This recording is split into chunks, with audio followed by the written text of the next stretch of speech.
Ladies and gentlemen, a very, very big welcome to our tutorial 10, where we are going to be talking about a number of topics, many of which are related to your assignment, and many of which are related to other materials that, although they're not specifically about your assignment, they are actually related because the topic is really related to what you need to do for your assignment. So we're going to start by communicating something that is important for you guys to go and bear in mind, which is about the quiz that we are going to be having next week. The quiz B will be available in the tutorial.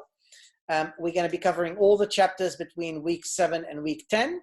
It's also going to be covering any lectures, any YouTubes, any tutorials, any materials basically we covered between the weeks in 7 and weeks 10. You must do that quiz in your tutorial at that point of time. So you need to make sure you come to the tutorial. I'm going to have a time in my tutorial where I'm going to go and make sure I'm going to be explaining things to you and make sure you guys are delivering that outcome. It is much more difficult than quiz A. It has some multi-parts questions, and some questions requires more than one answer. From previous session, you know, we might have sometimes people who actually only ordered and answered some question. Like the question are selected at random across a test bank of many questions. They're randomly ordered. So, you know, a question that maybe in your exam could be question 1, could be question 10 and another student. Or maybe it's not even in the quiz at all, because it is random question selected from a large pool of questions we go and we actually have available. So make sure that you need to actually know that even if you have the same question as your friend, your order of the answers in you might be one order. The order of these questions in your friend's question might be totally different. So you need to be very, very careful on ensuring that you're going to focus simply on your work yourself. And bear in mind that the question you might be getting, they might be totally different than the question that any of your other colleagues are actually getting. So focus on your question yourself, work hard, and make sure you're doing things to the best of your ability. Please read the questions very carefully. Many students last semester only provided one answer, but they were expected to provide multi-answers. They were supposed to give a multi-answer question. Now, it is your responsibility to go and read the question. You have to read it clearly, understand it clearly, and then you go and put all the answers that you believe are going to be relevant. If there are more than one answers, it's very important that you go and choose more than one answer to be able to go and have the opportunity to go and get the best possible mark. So please, it's very, very important you bear that information in mind. Yes? How many minutes will you get for completing this exam? I'm going to answer that question for you immediately, but what I'm going to do is I'm going to go to Moodle to be able to go and really have a look and give you the answer. Usually, actually, I'm going to check also in one other place. I'm going to go to the subject because usually that information would be listed in the subject outline. So let me go and check here. And if I go and see the outline, it basically states here, we have quiz. It's not this, it's saying each question is half a mark. Let me go back to the, okay, let me see the quiz. This is quiz B.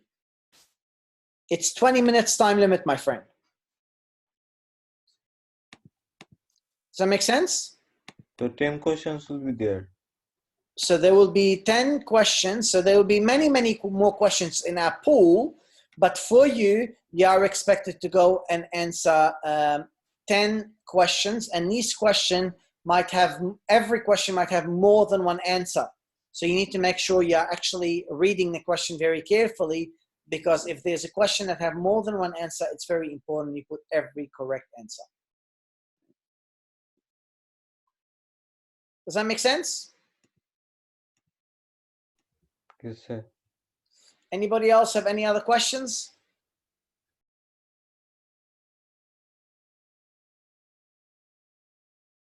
Anyone else? All right, so continuing, the second thing we're going to be talking about today is really more about the marking of your assignment. So have you seen the marking that I've sent you? I've sent you a message yesterday. Have you seen the marking that I sent you about that? Yes, sir. Okay, so I've already put all of these markings for you guys there. Remember, there are assignments, sample assignments available for you on Moodle under week 9. I'm going to go and have a look at that very shortly, but I'm going to also go and show you other extra information that is available out there. I want to encourage each group to look at all of these various answers and to combine the best of them as it is a new marking guide. So make sure you combine and make sure you see best answer from, I don't know, solution 1, best answer from solution 2. Look at all of these samples we give you.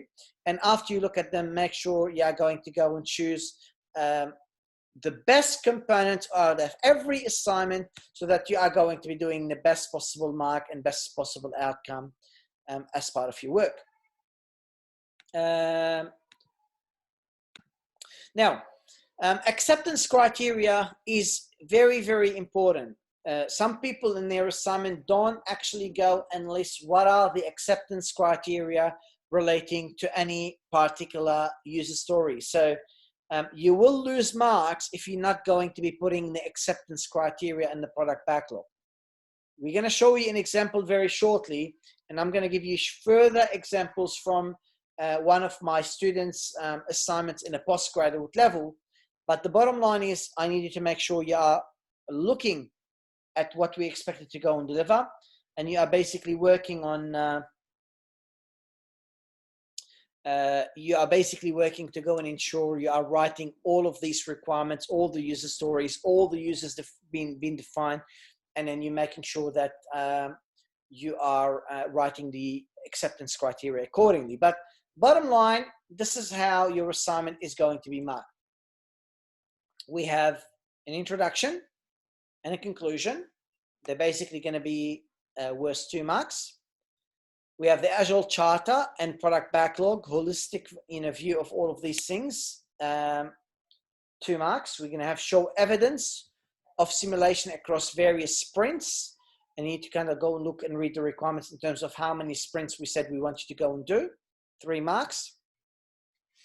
You're going to make an appropriate comparison of the methods in section 1. And when I say about comparison, I'm saying comparison between the agile approach to project management and the project management body of knowledge approach to project management. We're going to go and do that. And we're going to talk about, yep. Sir, can you give us some demo of the comparison that we are going to do in this assignment between the PM book and the Agile? Mate, let me ask you a question. Give me one thing where Agile is different than PM book. Tell me one thing.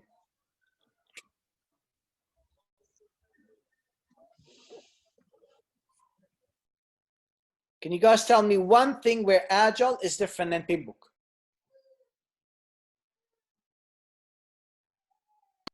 So there is already one assessment. What's that? There is already one assignment where it shows clear comparison.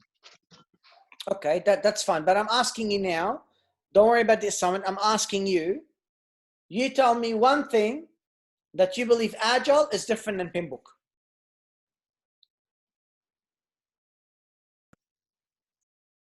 One thing. In the project management body of knowledge, traditional project management, when do I deliver the output to the customer? As a final product? At the end, all the way at the end. In Agile, when do I deliver something to the client? As soon as one part finishes. On a regular basis. If I was to go and say, look at Agile and look at the traditional project management. What I would normally do, I'll go and say, all right, let me go to the library. Keep on changing it. Let me go to the subject. And let me see if I have an access to the library here.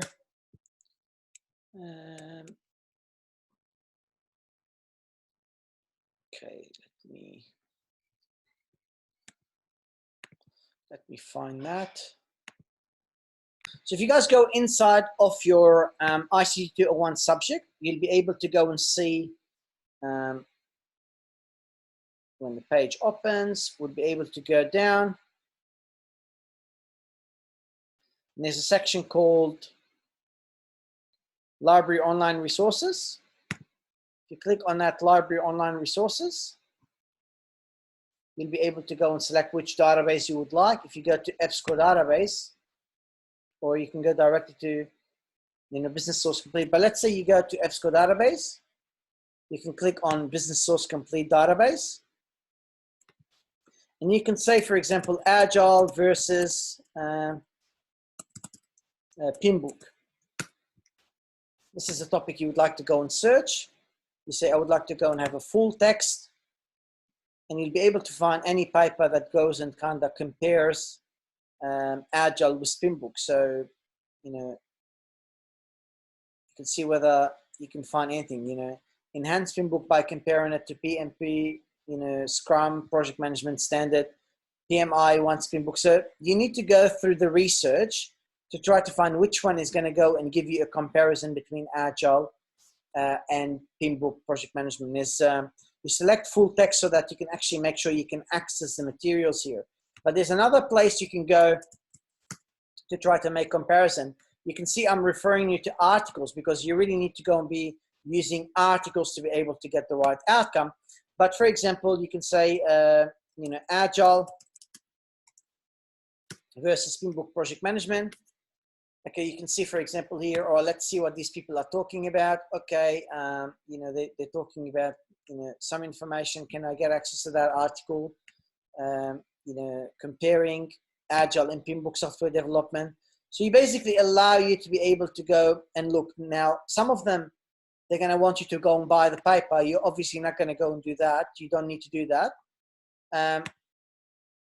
But some of them will simply be available.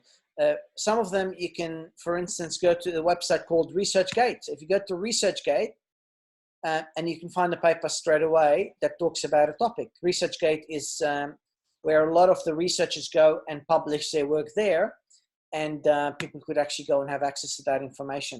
ResearchGate, what is there? Okay, look, comparing Pinbook and Agile. What are we comparing? You then have to go and read and find comparison and find what people are talking about. But my recommendation for you is you go and you find articles, Google Scholar, and you go to the EBSCO databases that I showed you. And you make sure once you do that, when you want to use them as part of your referencing, I want you to make sure that you go to the, quick guide of Harvard referencing, if needed, or the more detailed guide, which is a full guide.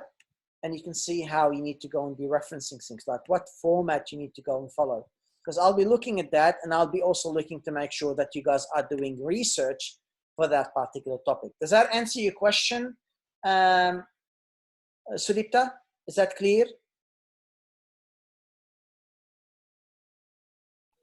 Yes, sir. So we'll have to write 300 words based You have on to, this. yes, absolutely. And you can go and see what sort of previous research other people have done. And you can basically link all of that information accordingly. But it's about making the research and making sure that things are based on the data. So don't actually go and, don't go and don't have the data. Just make sure you're relying on the data and you're showing things accordingly. Okay. Anyone else have any other questions on this?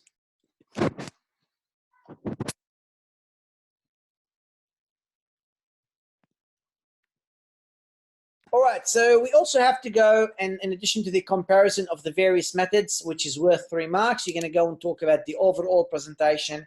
Does your report look good? Does it look bad? which is basically total the group work is really 12 marks over for the whole assignment.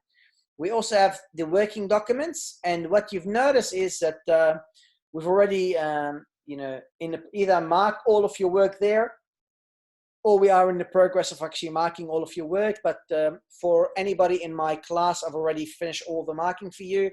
I've left comment on every single assignment for you guys. And I want you to know very clearly that I am very, very proud of you and all the hard work you're putting in week in, week out. Just continue working hard, and remember, I appreciate all your work. Now we speak about user stories. Anybody remember what a story point really is? What does that mean? Story point. What's a story point, guys?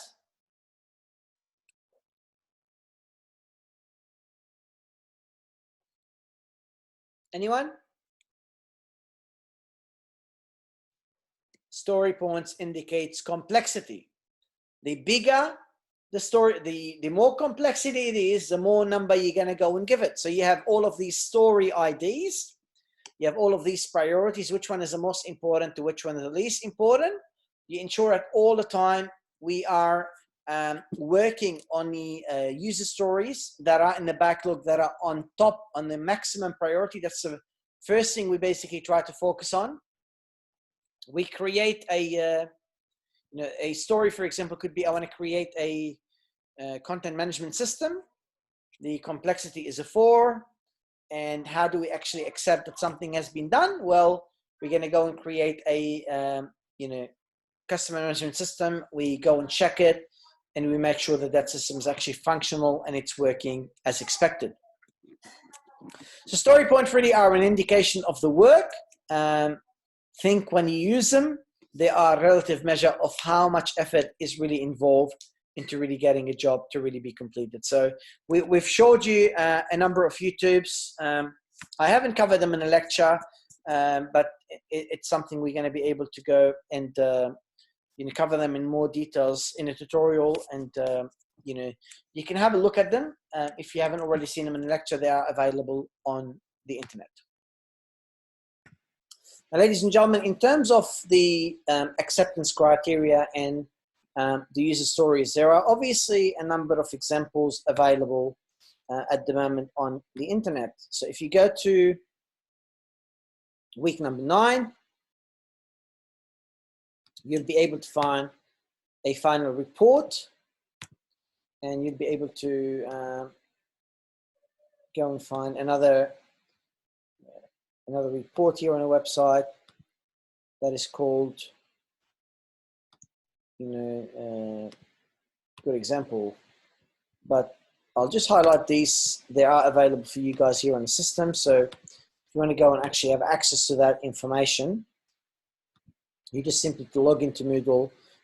You go and log in under week 9 resources, and you'd be able to see under week 9, if you go a bit further down, you'll be able to go and find the final report and the support example that is actually available down here. Now going back to what we need to go and deliver. Now, in terms of the acceptance criteria, I'm going to go and just show you one very small example a bit later, where it clearly indicates for you 3 important things. It indicates for you the first thing, and this is really the priority. It indicates for you what you're going to go and deliver. But before you decide what you want to go and deliver, you really need to go and decide who are you going to be delivering something to. So if I go and show you this particular example, you'll be able to see, for example, I have a system that I'm trying to go and work on, and that system is for something called a helping hand. And for that system, there are people called super users, there are people called volunteers, there are people called coordinators, there are people called whatever. There are so many various roles, shift leaders, general users. There's so many various roles. And the first thing we do is we go and define every single user. We need to understand who is going to be using the system. You define that user, and only then, only after you define who are the people who are going to be really using my system, only after you create that definition and we can read it and understand what these people are expected to go and do, then you are actually able to go and start creating and writing all of these user stories. So it's about really going and writing things and defining the users. This is where first, who is the user and what is the definition of that user? Define the user with all their details. So make sure before you write any user story and before you write any acceptance criteria, you've started first by understanding who are the users, defining those users with all clarity, and then from there, you basically move to the next step of whatever else we need to go and actually do. Is that clear, guys? Any questions?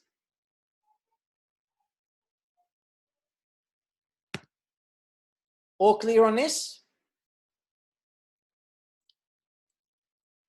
All right, I'll continue. Now, section 5, which is this section here, is the new requirements. So do a comparison between Pinbook and Agile. Compare by looking at various things. Look at theory, make an observation. So we want you to go and do the research based on theory, same as what I showed you earlier. If you don't do your research based on the theory, as I have explained, you won't go and really get the outcome you would like to go and get. So make sure you go and have a look at the theory, make the right research accordingly to be able to ensure we are going to get the right outcome when it comes to making the analysis of that information. So look at the theory, make an observation of the quality, look at risk, for example, look at time to complete, for example, look at productivity, for example, look at flexibility for change. It's all about really looking and making that comparison accordingly. But it's about the 300 words. And as I showed you, I want you to make sure you're going to go to the right places. I want you to make sure you're going to go to the library, you're going to go to your subject, you're going to go and click your database. So without the, the library resources, and you're going to go to what I showed you a few minutes ago, you're going to go to the Business Source Complete as one database or any other databases. You're going to make your research and find the articles that are full text available there. And you're going to also go and make sure you're going to be using the right referencing as per the links that I have showed you. So please make sure you do that accordingly to be able to get the right work to be completed. All right. Well, we have just to let you know, guys, we have the head of program with us here tonight. She's basically welcoming me. She knows it's my birthday, so she's coming to wish me happy birthday. I'm 40 years old today. I'm getting old, but yeah, welcome, Shweta. Seriously, it's your birthday today. Yeah, I'm getting old. I'm officially old today. 40 years old. Oh my goodness. Yes. Happy birthday. Many happy returns of the day. Thank you very much. Happy birthday, sir. Thanks, guys. Thank you very much. Happy birthday, sir. Many happy returns of the day, sir. Thanks, guys. What is our cake, sir? Well, cake, I don't know, but apparently during my break time, I'm going to get a cake. So I think it's going to be later. I'll share with you some virtual cakes a bit later. But I know some of you also are celebrating Eid. So happy Eid to everybody who's celebrating today. Thanks, Vadi. I'll be here for some time and then I'll be okay. You can. No worries. Thank you very much. All right, guys. So let's continue with the next item. The next item is we're going to go and have a walkthrough template. There is a template for your report. I'm going to go and open that template so that I'm going to give you an idea about what you need to do for your work. Now, bear in mind that section 5, which is that new section that we have, is not going to be in the report because that's an extra requirement. But everything else is going to be there. I'm going to open that file to show you now. If we go again to Zoom, and if I go and show you, it's called, where is it? Let me just go back and check the name. It's under the name of Shell. So if I go and search for the Shell template, okay, you can see that it is under week It's under week 8, guys. So if you go and have a look under week 8, if you go a bit down, you'll be able to find the link for shell template, and you'll be able to show a few other examples that we've covered in the previous week. But if we go and open that shell template, the Word document, you'll be able to go and see very clearly what we need to do.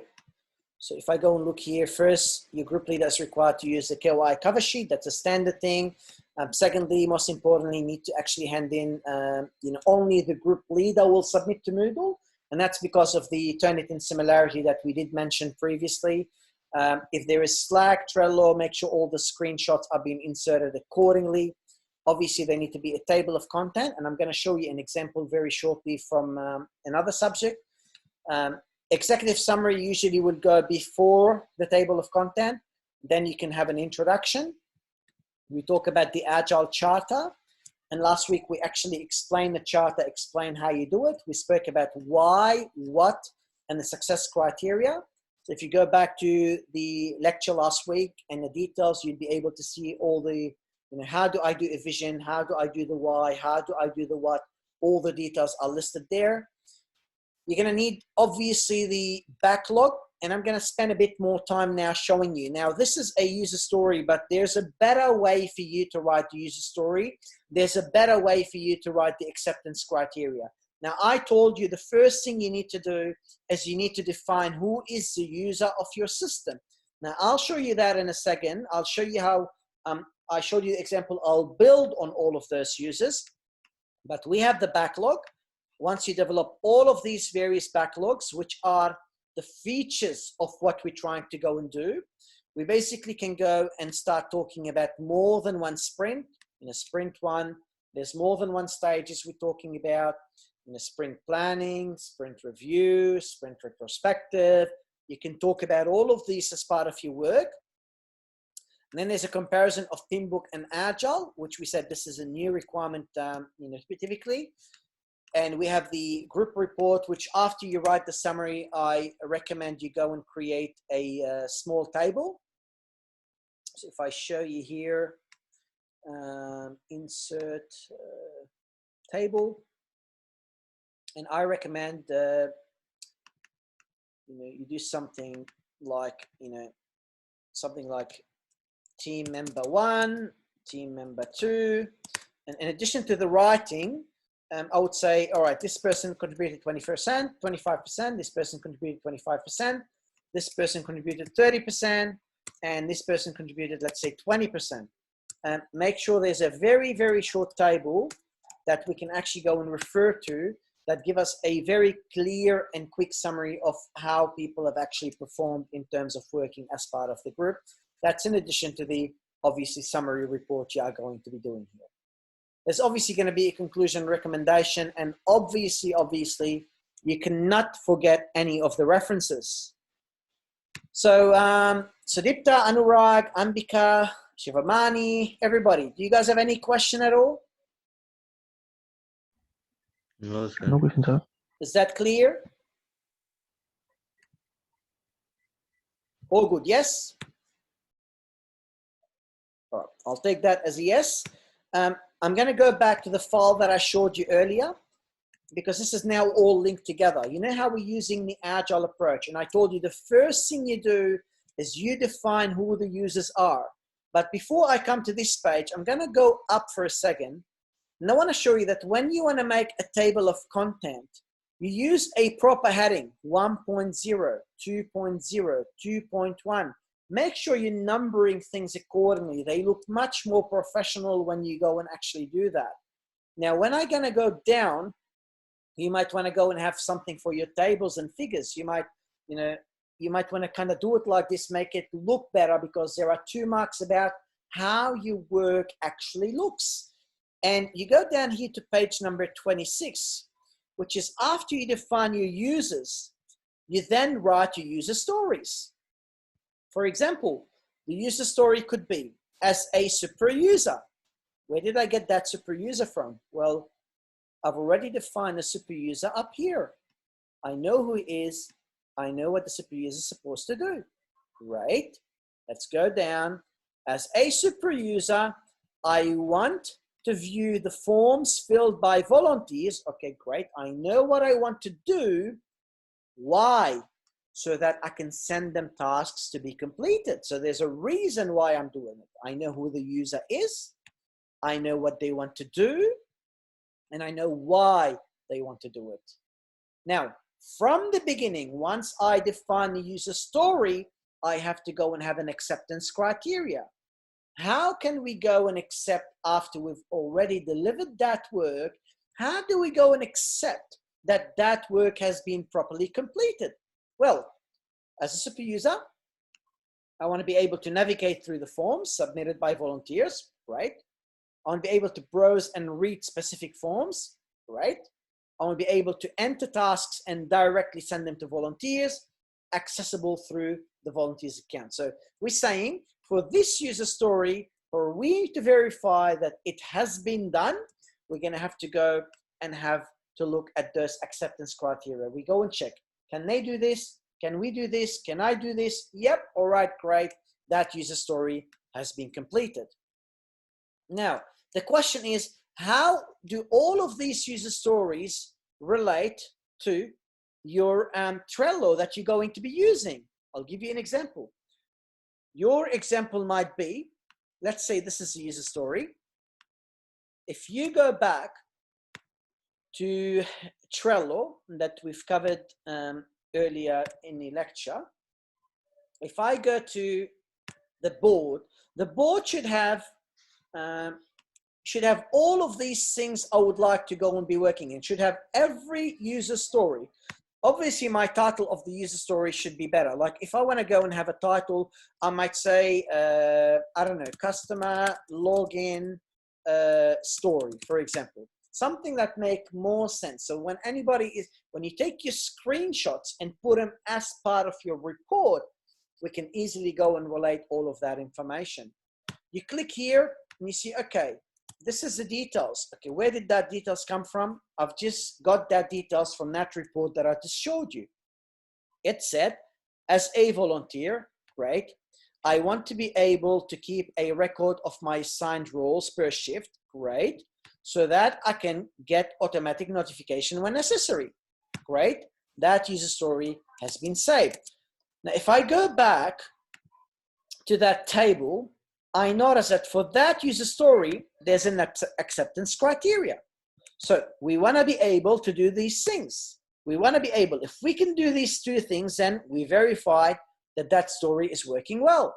So in Trello, what you can do, you can go and make a checklist. Okay, checklist one, you know, whatever it is, that's the second one, that's the first one. All right, that's the first checklist, all right. I need to make sure it's done. And I'm going to add another one, checklist. All right, I'm going to make sure it's done. So now I have two checklists. And once it's finalized, we'll be able to say, all right, that item is being completed. If I want to do more items, I can add. But definitely you can say, all right, I've checked this. This has been done. I've checked this. This has been done. It's basically now ready to go. Or another way you can actually add an activity here. You can add another activity underneath it. And you basically check that, make sure that those activities are being added. What you can also do for anything you want to do, you can go and change the labels. Let's say this is the priority 2. You're going to make it priority 2. Let's say you want to say, I'm going to assign this to Fadi Kutub. Fadi Kutub will get a message that has been assigned to him. Let's say you say, I want to put the due date as, I don't know, the 20th of May at 5:49. There's a 20th day deadline. Let's say I want to add an attachment so that Fadi or anyone else will be able to see it. You can add the attachment. So all of this information becomes available here. That you can see my name, it's been assigned to me. You can see the priority. You can see what it's called. You can see there's a comment. You can see all of this information available. So you can then start moving through your work, simulating, and show us how you simulate things as we progress from time to time. We're working on planning. We're planning these 4 items. And the reason why I said 4 is because you don't tend to put so many items extra. You tend to limit the items to about 4 because you don't want to add a 5th one and leaving one task that is only 99% completed. You want to finish things completely which is much better than finishing 99%. So once I finish this and I move it to design, I can add this and I can start working on it. Once, you know, I add this, I worked on this, I work on this, I worked on this. Once I can't finish, move this to design. Why? Because I have 4 already here. Okay, this is finished. Then I can move another one here. So you need to kind of make more than one sprint with more than one stage. This is sprint 1. You know, it doesn't have to do doing done. This is IT project management. Like, you'll have planning, designing, developing, testing, completing. You have sprint 1. You have sprint 2, potentially to do more than one item. And eventually you have all of these releases that we want to go and release something to the client. My friends, do you have any questions? Is that clear?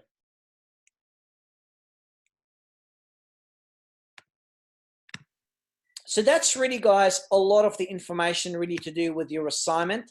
Obviously, you need to go and create a lot of the screenshot. Like, you can see how people here are creating screenshot of the stages and the backlog. There's all of these screenshots. Then you can see how there's more than one sprint. You can see how there's, you know, how things move from, you know, sprint 1, sprint 2. So is this file uploaded in Moodle? No, this is an extra one. This is one that my students do at a postgraduate level. It's really a much higher quality one. Everything else is the same as what you already have. But this is here, the most important thing that I want you to do that I haven't seen in the reports that are uploaded on Moodle is this part here. I have not seen that the users are actually defined in any of those examples. And I have not seen that the acceptance criteria were written appropriately or the user stories were written in the right format. So I would say stick to the ones that are loaded, and we're going to discuss them in a minute. But while you're working and using those files, make sure you do one improvement, which is make sure you define your users well, make sure you use this format for the user story writing, and make sure you have a very clear acceptance criteria. Does that make sense? Sudipta? Yes, sir. All right.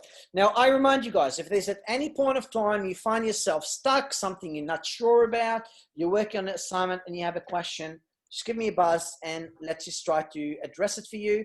But from all the work that I've seen you guys are doing, the reason why I'm highlighting this, because I did mark every single progress file you guys have done. And what I have noticed no people have really defined users. And what I have noticed is a lot of you writing user stories, but the user stories you've written are about delivering the project. So you kind of having something like set up Trello or set up Slack or create a project vision. Guys, the user stories are not about that. The user stories are about the features we are going to be delivering for the client. That's what you need to write the user stories about. And I commented for all of you, left you comments on your files. Read those comments and please make sure you speak about them as a group and you get them fixed. Because if you give me the user stories that don't talk about the features that the client needs in that application, then you haven't actually answered the question. Is that clear? You're going to say it is? Okay. I'm going to move again to the presentation. So I showed you the shell template. It is uploaded on Moodle. Any further question you have about that, please feel free to let me know. But you told me earlier you're good with that, so I'm going to move to the next one, unless anybody want to ask me something.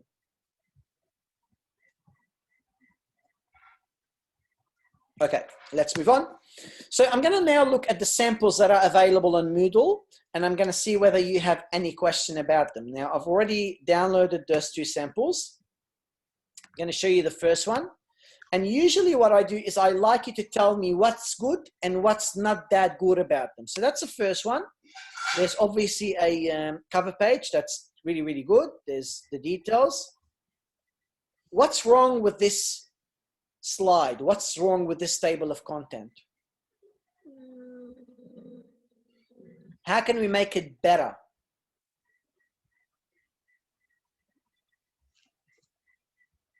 As you talk earlier, we should mention numbers over there. You can mention all the numbers. You can have introduction 1.0, for example, Agile Charter 2, 3, 4, 5. You can do all of that information. That's 100% correct. That's a very, very good catching. Is this in the right place?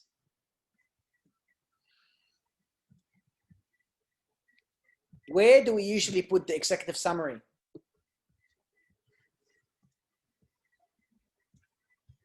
First. First. It goes before the table of content, my friends, not after the table of content. Why do I have executive summary is going to tell in brevity what something is about? Why are we going to go and have it in the wrong place and then have an introduction straight after it? That is not the right place to go and do it. Okay. We have the introduction. Guys, this introduction is missing something. Whenever you write an introduction, you write two things. You write a background. Let's say you're talking about this company. You write a background about that company and what that company does. And the second thing, which is a second paragraph, typically, you say, this report is going to discuss, and you tell me what that report is going to discuss. So you have to basically make sure those two main points are actually present, because if they are not present, then something that is actually primary and needs to be included is actually missing, and we're not actually getting what we want. Does that make sense? Is that clear? Yes, sir. All right, now let's look at the charter. Okay, I'm gonna go and look at the charter. We're having the company, the details, the start date, end date. We're having the project vision. Do you reckon that's the best way to show me the project vision? Is that the best way? No, sir. I want to go and open a file from last week, from our lecture, because I want to show you something that is really relevant here about what I've done with you guys last week. So let's go and actually, this probably was a week before. Let's get that file open.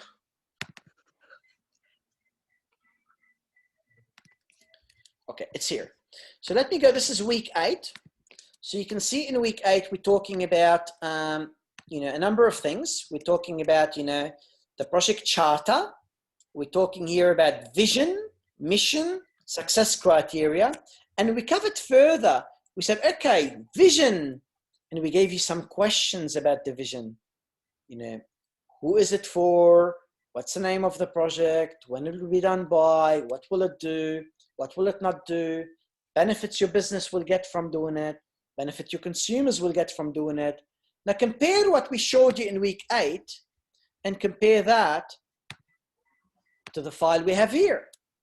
That's not the best way to really show the information. You can create a table, you can use bullet points, you can make things look much better than what is actually it's currently looking. So I really recommend you make some improvements in terms how you are producing that work, simply because when I go and actually take you back to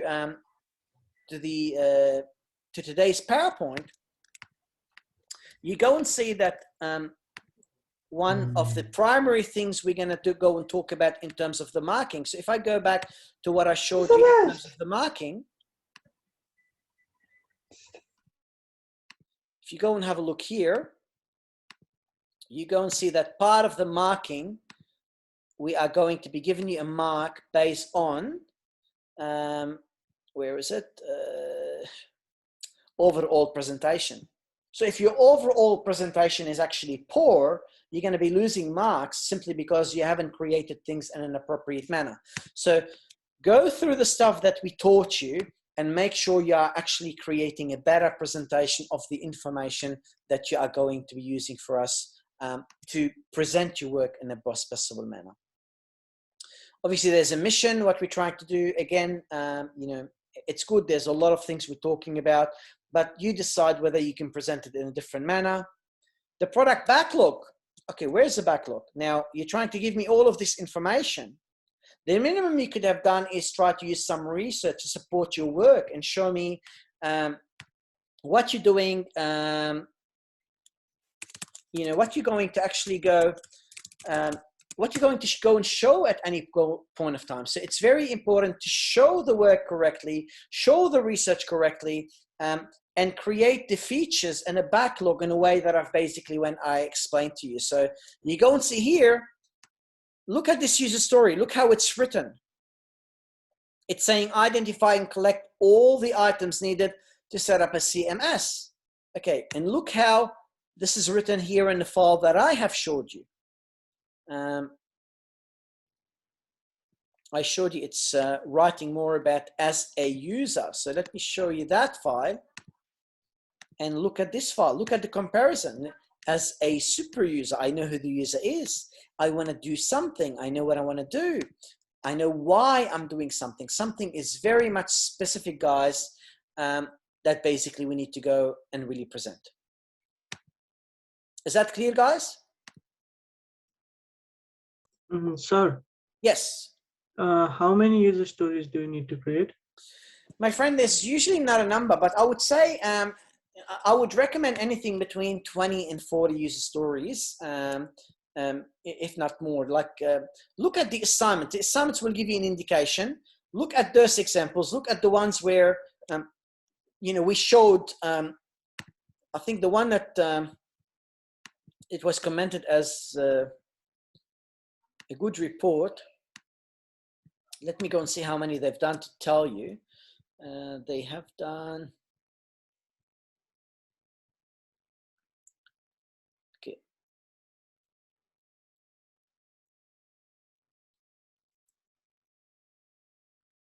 Yeah, look, they're doing, there's definitely over 20. So I would say, I would recommend that you do anything between 20, between 25 and probably 40 user stories. Any other questions?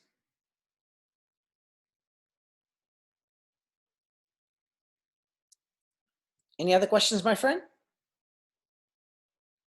No, sir. I'm going to go back to the file. So many files open now. So I'm going to go back to the file that is on Moodle. Week 9.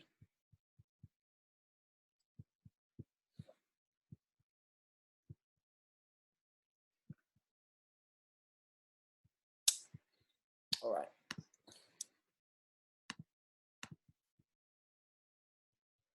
I'm going to go back to that.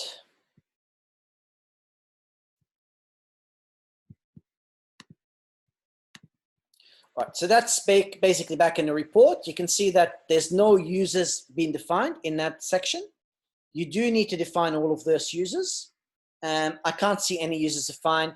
I can't see a good, you know, way of writing the acceptance criteria. I can't see a proper user story being written. And I really recommend you do much more improvement to that. You know, spell checking, make sure you check that out. Make sure you think about more than one sprint. Sprint 1, sprint 2, and so on. And obviously you need to make sure you're gonna show us, you know, there's actually some comparison in the previous session, but you're gonna show us a comparison of Agile and traditional project management, obviously through research. You can't just give me text like this. I need to see your research. What have you actually done to get that right information? They created the table, that's fine. Make sure there's referencing. There's no referencing at all. You know, different sprint stages. Maybe you're going to talk about sprint planning, sprint review, sprint retrospective. Don't simply put it as sprint. There are many things involved in a sprint. What are you going to talk about? Like this, sprint retrospective. But how do you do a retrospective before you actually do the sprint? It makes no sense. You do the sprint, and then when you finish, then you do the retrospective about what we have learned. So basically, you'd need to show more than one sprint. You need to go and show us a contribution and use the table percentages as I mentioned in terms of participation. There's a conclusion. Make sure there's a UK English use all the time, not not US English. This is US English. Make sure you're using UK English all the time. Make sure there are references with the correct format that I showed you. And you can notice that there's no Slack communication, there's no Trello communication. All of these things that we've actually mentioned that needs to be done are totally missing from that work. And that's why this work is really not meeting the quality that we are expecting. Does that make sense?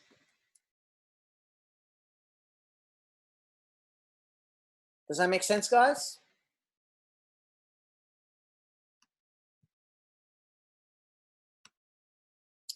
All right. So how many references will you have to give? I wouldn't, like you are a group of 4 people, I would say, 10 to 15 references would be positive.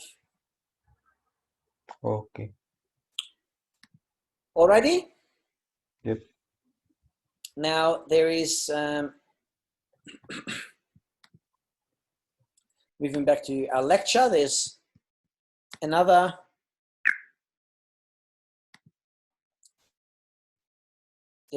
assignment I want to go and show you. Give me 1 second. Anything quickly. All right, so there's another assignment I want to go and show you. Let's just go through that now.